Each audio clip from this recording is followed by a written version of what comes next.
they'll be doing their thing. And for people who still may not have the specifics or haven't been paying attention, sometimes we get busy, who will be the pastor and who are some of the guest pastors? Well, I'm still going to be the pastor. Excuse me. No, we have more than one pastor on staff. I'm joking. We have more than one pastor on staff, so I'm not resigning. I'm resting. I'm not trying to start a rumor. No. He will be the pastor. Well, I'll let both of them answer that, but I do I do more than preach and teach here. So it's probably going to be more than one somebody having to fill in for the things that I have to do, whether it's the preaching, the teaching. You talked about the weddings, the funerals. Oh my God. You talked about the public servants that we deal with and the social justice that we try to, and the Rock Initiative. So I do more than one thing here. Absolutely. And people, and I talked to our staff today, every staff member has a role. Every pastor has a role. Every elder deacon has a role. Mm-hmm. And people need to learn how to star in their roles. I love that. Yes. And Jesus is, that's our leader. That's our Christ. He's got everything together. He has a role for each of us. And while I'm gone, if everybody just star in their role, we're going to be all right. I love that. Anything you wanted to add, Pastor, about that? No, I think as Pastor John, we had an all-staff meeting today, and he shared that piece about the fact that we all have roles, and I thank God each one, they have job descriptions, but even greater than that, like I said earlier, we really got granular earlier this year of kind of looking at this. It is our first time doing this, right? So I do want the message to come across to the community, to the church, to the staff even, that we're not suggesting that we have everything figured out.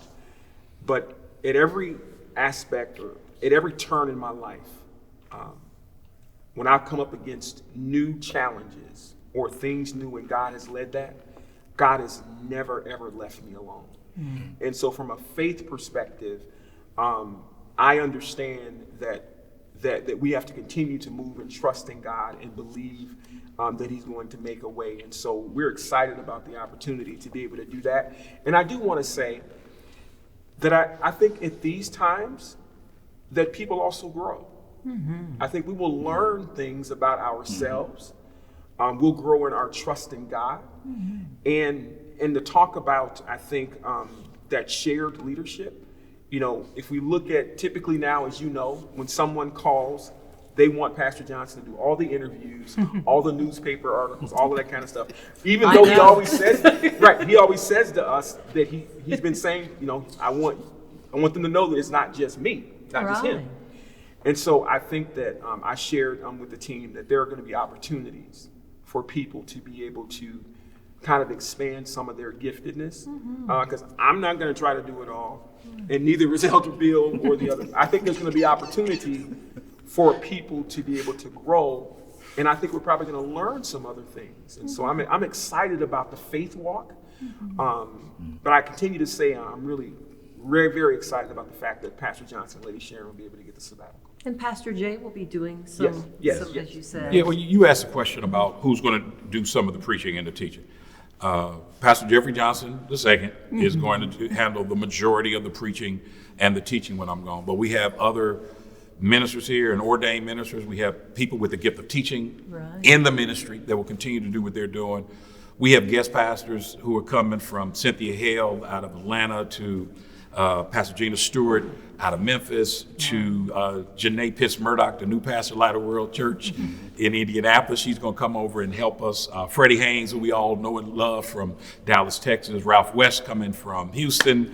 Pastor Maurice Watson from the East Coast out in Washington, D.C. area. John Jenkins from Glenart, Maryland. Pastors the largest black church in the United States of America. He's coming. So, and some others that are not. And then we have some local pastors that are going to help with the teaching as well.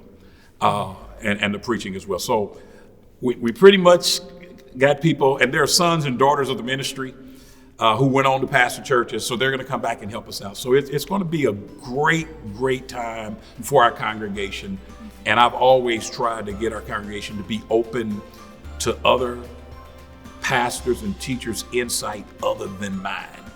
So that's not just limited. Everything you're going to learn is just going to be for me. I don't think God has it designed like that. So this is going to be a wonderful, wonderful opportunity for our congregation to continue to grow and develop. And I look forward to seeing what that's going to look like.